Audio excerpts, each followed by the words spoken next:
Dennis R. MacDonald shows in his work how the Gospel of Luke, the book of Acts, is fiction. It is imitating earlier material. Specifically in this episode, he's going to show you literary dependence on Euripides Bacchae. We're talking 400, 500, almost 600 years before the book of Acts was even written, especially since many of the academics on my channel are willing to go and say, this is most likely early 2nd century, sometimes 2nd century book. This is not early eyewitness, actual companion of Paul. That is what the literalist, fundamentalist Christians are typically peddling. And in this episode, you're going to see things from the prison break to the women in the wilderness, the singing that's going on with the Maenads. There's even direct quotes in the book of Acts from Euripides Bacchae.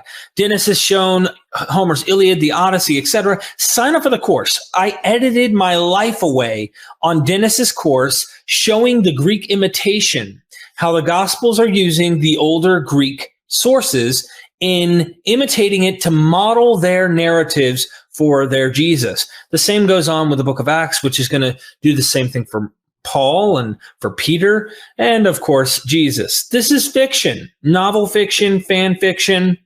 It's just not literal history. So let's get over it.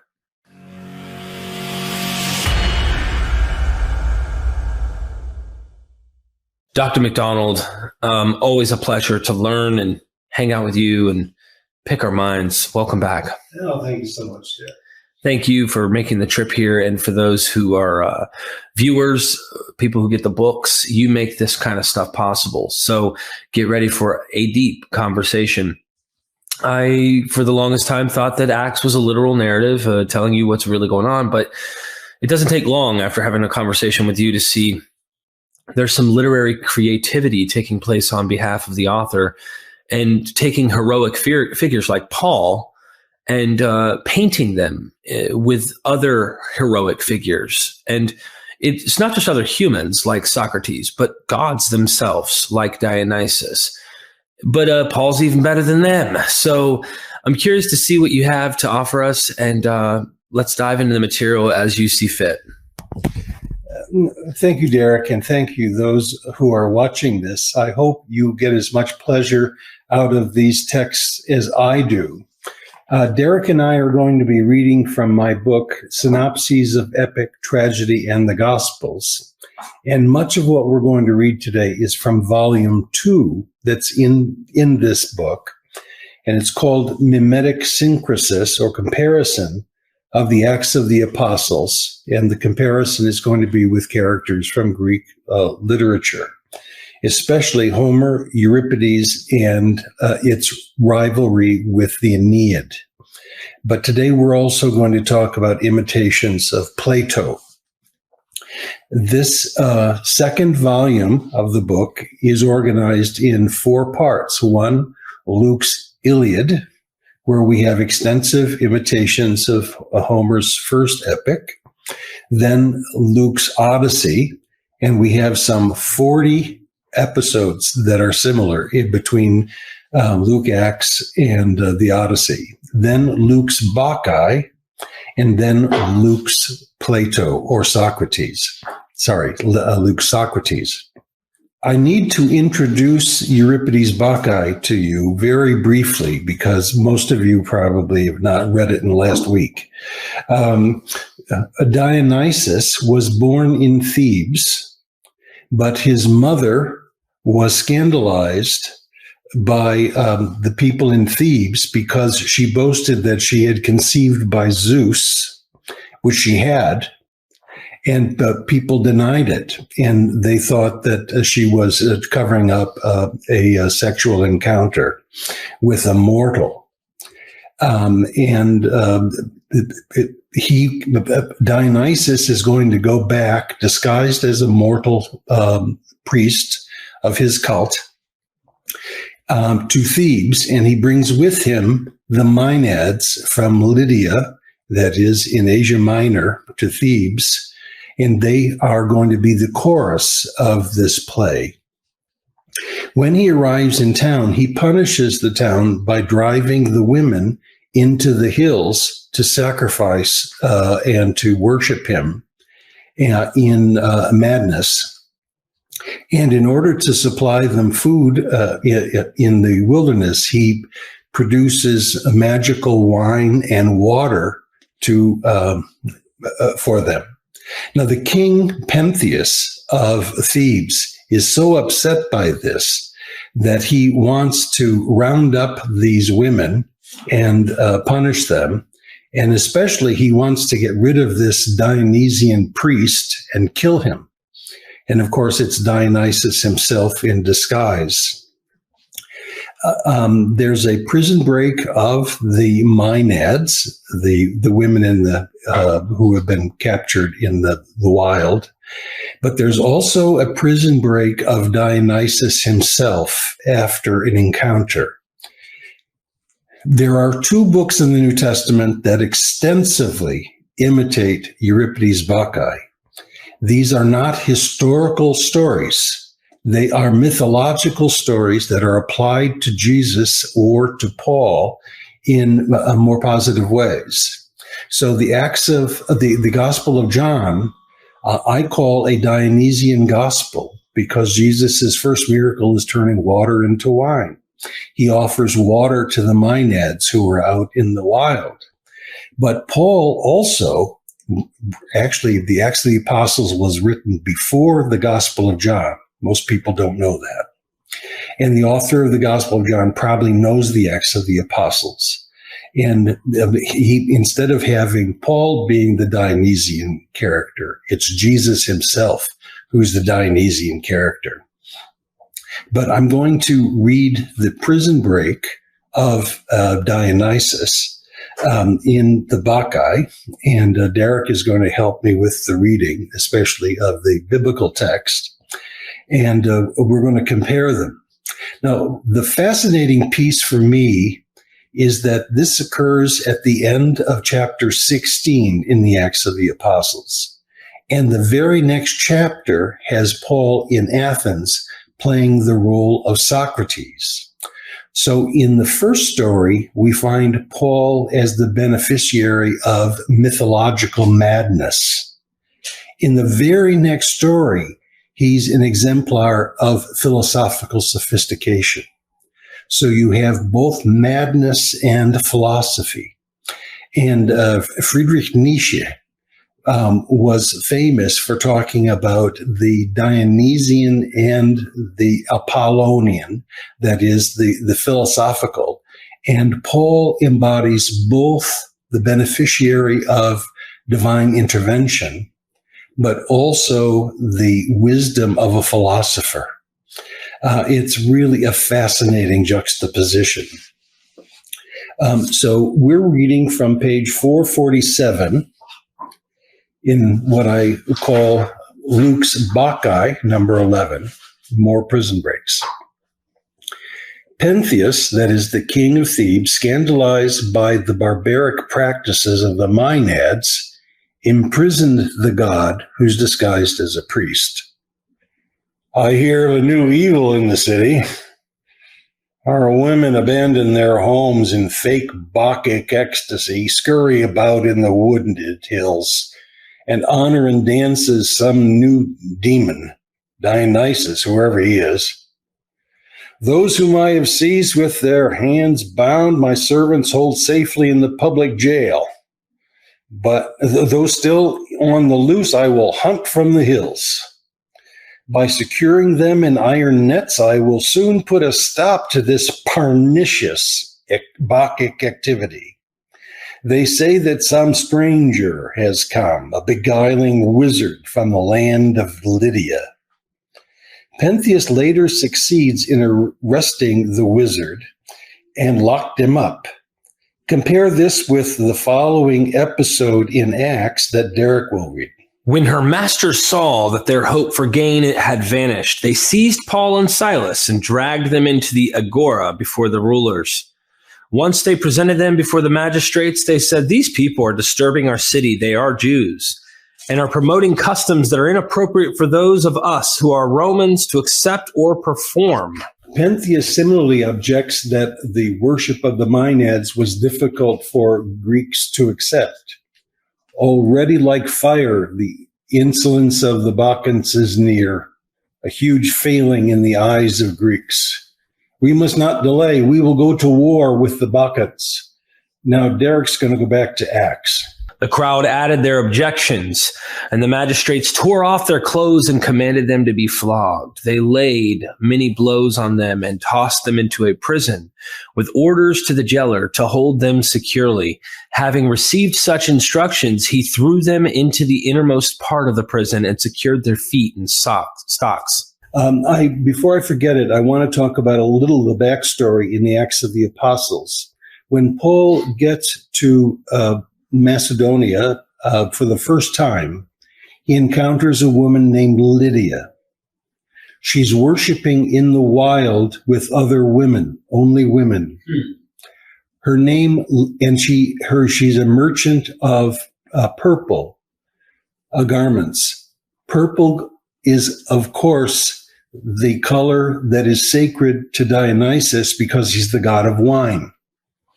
And the name Lydia, she's from Thyatira, which is in Lydia. So it's Lydia from Lydia. The chorus in the Bacchae are the Lydian women. They're the women that came from Lydia, and it's only women that are in the chorus. Just a tease. So there's a name match, and there's also a clothing match. And the idea is pretty common. I mean, purple. Who hasn't bought grapes before, right? Like, grapes come out. Not saying there aren't green grapes, but typically you see like a red purplish wine, and that was probably commonplace. Anywho. Well, and you have a geographical reference too. These women come from Lydia. They're called the Lydian women. And Lydia is Lydia from Lydia. Lydia from Lydia. So this is a flag that Luke is giving to his readers that Paul is going to be a new Dionysus. And real quick, just to tease, I'm glad you're commenting on this. And for those who are watching and enjoying the trip, we would not know this. We weren't raised to know the Bacchae. We aren't raised to know the stories of Odysseus, the Odyssey, the Iliad. And that's the sad part. I wish we were, but because of that, this doesn't jump out at us. And I imagine the New Testament scholars, it's the same problem. But continue, Dennis. As Euripides tells the story, outside Dionysus's prison, the chorus of Lydian women sang for their master's release. From within the prison, the god sang his ritual chants to his Maenads and shook Pentheus's palace. Later, his song produced an earthquake. "Shake the surface of the ground, O Lady Earthquake," he shouts out. After his escape, he tells the chorus, Bacchus came and shook the house. One reads this in Acts, Derek, at midnight. At midnight, Paul and Silas were singing psalms and praying to God, and the other prisoners were listening to them. Suddenly there was a great earthquake, such that the foundations of the prison were shaken. The doors immediately flew open, and the restraints all fell off. So this is what Dionysus then says in the Bacchae. Thinking that I had fled, the king grabbed his dark sword and entered the building.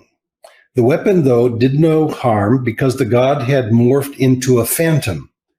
The king, quote, dropped his sword in exhaustion, for though he was a man, he dared to go to war with a god. Similarly in Acts, Derek. The prison guard woke and saw the doors of the prison wide open. So he drew his sword, intending to commit suicide, because he presumed that the prisoners had escaped. Paul shouted with a loud voice, "Don't hurt yourself! We are all here." Similarly, Dionysus told Pentheus, "We will wait for you. We will not flee." The same word that is used in Acts. Both Euripides and Luke emphasize the darkness of the prison. In the play, Pentheus's burning palace provides illumination. So Derek and I are going to read these parallels.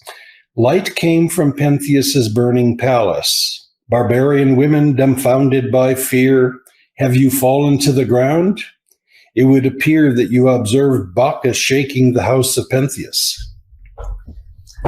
Having asked for a light, the jailer burst inside in a panic, fell before Paul and Silas, brought them out and said, "Sirs, what must I do to be saved?" Raise your bodies and take courage, O women, and dispel fear from your flesh. They said, "Believe in the Lord Jesus, and you and your house will be saved." So Pentheus fights his fight with God, and the Philippian jailer converts. Quite a contrast. So Derek, pick it up there. They were speaking. They were speaking the word of the Lord to him and to everyone in his house. At the same hour of the night, he took them in and washed their wounds. He himself and all those of his household were baptized at once. He brought them to his house, set a table, and rejoiced with everyone in his house, because he had believed in God. Luke's emphasis on the joy of the jailer's household contrasts with the agony of Pentheus's mother Agave and grandfather Cadmus, another synchresis.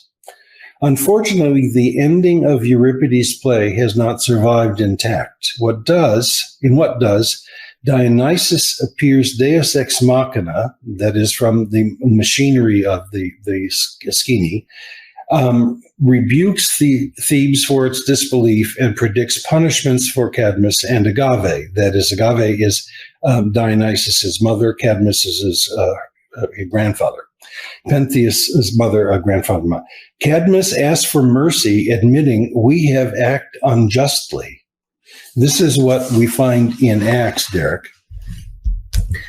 At daybreak, the magistrates sent the lictors and told them, "Release those men." The jailer told these words to Paul. "The magistrates sent to have you released. So now leave and go in peace." But Paul said to them, "They beat us in public without a trial, even though we are Roman citizens, and threw us into prison. But now they are throwing us out of the sly? Certainly not. Let them come and escort us out themselves." The lictors reported these words to the magistrates, who feared when they heard that they were Romans. So they came, called for them, escorted them out, and asked them to leave the city.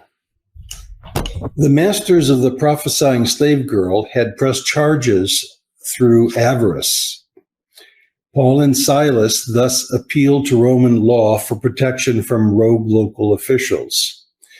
The reader would rightly deduce that although Christians occasionally suffered injustice from hostile Roman authorities, they could expect justice from the empire as a whole.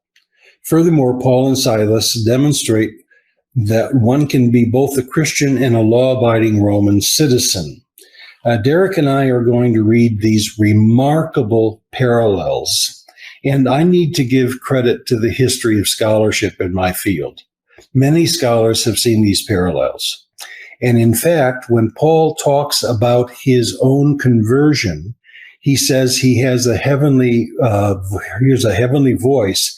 "It is hard for you to kick against the goads." That is quoted in the Acts of the Apostles. That's a quotation from the Bacchae, Right. Where Dionysus in disguise tells Pentheus, "It is hard to kick against the goads. You should not fight, a mortal should not fight against a deity." And the words that are used there are the same words that are used in Acts for fighting a god, the theomachia. So these parallels have been recognized by others, although I expand them, and I think I have a somewhat better translation. So here we go, Derek. Dionysus arrived in Thebes with a female entourage from Lydia, Asia Minor, intent on establishing his cult, that is, his worship, in Achaia. The Lydian women comprised the chorus. Paul arrived in Philippi with an entourage from Troas, Asia Minor, intent on establishing the cult of Christ in Macedonia. Philippi was his first European destination. The god drove Theban women into the hills to worship. The apostle converted Lydia, who was praying outside the city with other women. Maenads possessed the gift of prophecy and hailed the new god. In Aeschylus, in the Eumenides, the Pytho, that is the female goddess, invokes Zeus Most High. A possessed Pythian prophesying slave girl identified Paul and Silas as slaves of the Most High God. Dionysus struck women mad. Paul drove the demon out of her, a synchresis. Pentheus accused the god of introducing religious practices alien to Greeks and locked him in a dark prison without trial. He thought that he chained his feet, but actually he changed those of a bull. The owners of the slave girl accused Paul and Silas of introducing religious practices alien to Romans. Then the authorities locked them up without trial and chained their feet in stocks in a dark prison. Dionysus sang in his prison and caused an earthquake that freed them. Paul and Silas sang praises in prison until the earthquake freed them. Thinking Dionysus might escape, Pentheus drew his sword to slay him. Thinking the prisoners had escaped, the jailer drew his sword to slay himself. Instead of fleeing, Dionysus waited for Pentheus to emerge from the prison and tried to talk sense into him. Instead of fleeing, Paul, Silas, and the other prisoners waited in the prison, and Paul talked the jailer out of suicide. Light came from a burning palace. The Maenads fell to the ground in fear of the earthquake and fire. The jailer asked for light, was terrified, and fell at the feet of Paul and Silas. Pentheus dropped his sword when he failed to inflict harm. The jailer sheathed his sword when he learned that no prisoner had fled. Because Pentheus remained silent, his mother and sisters killed him. Later, his family grieved. After the jailer converted, Paul baptized him with his household. They rejoiced. Now, some of these parallels are weaker than others. I grant you that. And so you could get rid of, 5 or 6 of the parallels because they may seem forced to you. You cannot deny that there is a literary connection between these because of the vocabulary, because of the Greek words that are used. And Derek and I did not read the Greek just for purposes of this broadcast. But Derek, what do you think? I think there's some common tropes. As I told you yesterday, while I may not know Greek, I can see patterns, themes, things like that jump out at me. Obviously, the singing, the gel, like how common is it? This is a question, right, of statistics. Who cares if you could read the language for a moment? How common are jailbreaks with earthquakes from singing? I mean, it's a serious question. Yeah, right. How common do Lydias from Lydia, dressed in purple and literally sound and act like a Maenad, with other women, how common are these kinds of things? And if they're not that common, then it should at least be considered. Hold on, what's going on? And looked at. And so I definitely think that this is something that I've seen come up a lot, and we both recognize there are differences here. In fact, synchresis, as you point out in the parallels, jump out too, right? You're like, hold on, this guy wanted to kill the Dionysus guy. And in this narrative, he wanted to kill himself because in this painted narrative, well, he's going to get killed or something. He's disappointed because now he didn't do his job and made sure these prisoners stayed in prison. So they're just a little bit of narrative tweaks to fit the context. And that shows you the sophistication on the author's part, that he's able to change the narrative enough to fit his context of what he's saying. That's why I was saying in our course, sneak peek to those who haven't got our course that they need to get, and this book, when we're talking about stuff like the sailors and the boats and Jesus with many ships sail across the Sea of Galilee, these are, to me, the author didn't change enough And those are telltale signs for me to go, we know where this is a hint to help us connect us to the Odyssey or whatever. So Luke Acts seems to be a little better at making sure that he's retweaking the narrative, but the theme's there. It's undeniable. I don't think even in Mark, the business about other boats is carelessness. I think it's an intentional flag to the reader. This is comparative mythology.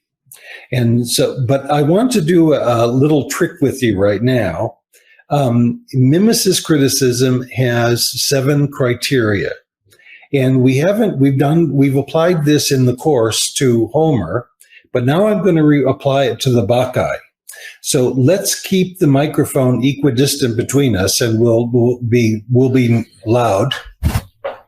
And this is going to be mostly a question and answer. I'll give a question, and you just give a simple answer, but you could expand it if you want to. Was the Bacchae available in the world of Luke Acts? Yes. Definitely. Not just as a text, but also as a performance. Was it imitated widely?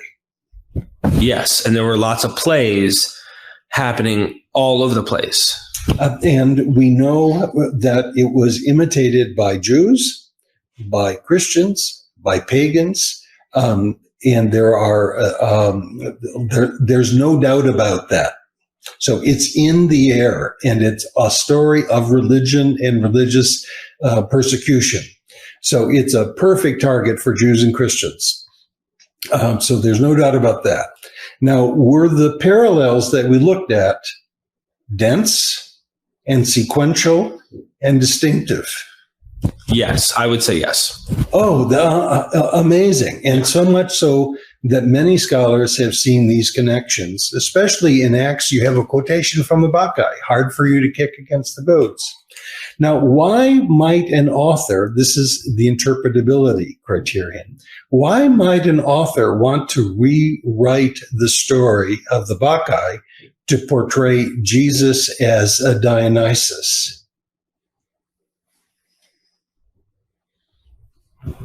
Well, I mean, this is my answer.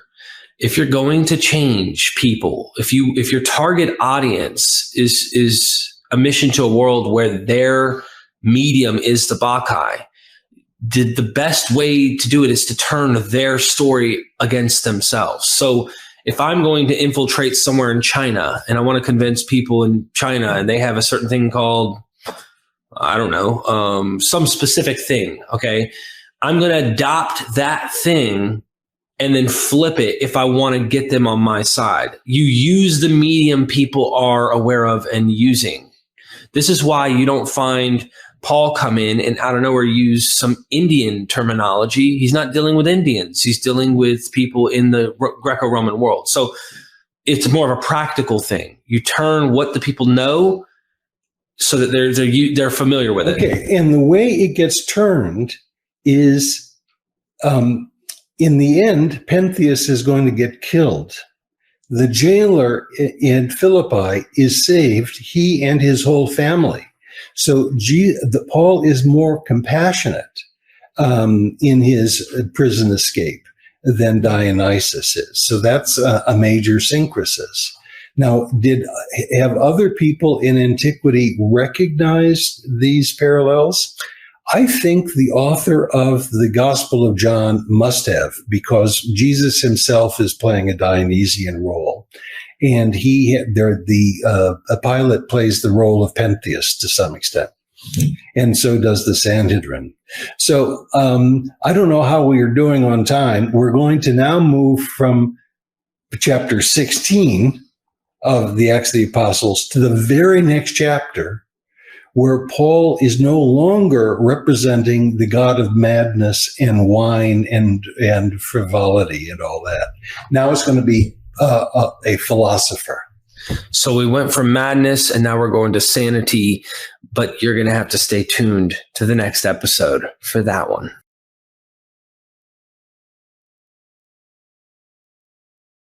And it was astonishing what I saw. Jesus sails the sea with a crew, that is, his disciples, that are not nearly as noble as he is, like Odysseus. Like Odysseus, Jesus keeps his identity a secret so his enemies can't kill him. The Jewish authorities play the role of Penelope's suitors. They love the best seats in synagogues, and they're willing to kill in order to win the inheritance. Judas plays the role of Melanthius, Jesus' turncoat slave. Jesus has his feet anointed by a woman, like Odysseus having his feet anointed by his nurse Eurycleia, and she recognizes him from his scar. And the name Eurycleia means renowned far and wide. And it said of this woman who anoints Jesus that wherever the gospel is proclaimed, it'll be in her memory. So these parallels were so striking that I dared not give a new lecture on it because it hadn't been digested. And so I spent another summer working through the Gospel of Mark, creating criteria that where I might be able to make a claim that there's a literary connection. And at point after point after point, it became clear that Mark was imitating not just the Odyssey, but also the Iliad and also some tragedian plays. And I translated Homer and Euripides and Plato for myself in order to compare the Greek of the Gospel of Mark with the Greek of these stories. And it was unbelievable what I was finding. I also turned to a study of Greek rhetoric and understood better how literary imitation or mimesis worked. And it was that people were taught how to write by imitating recognized models and to compare heroes in an activity called synchresis.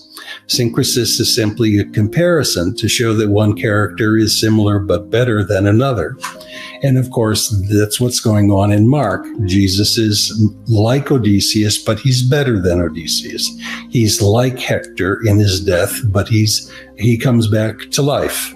So that's a synchresis, and it goes on and on.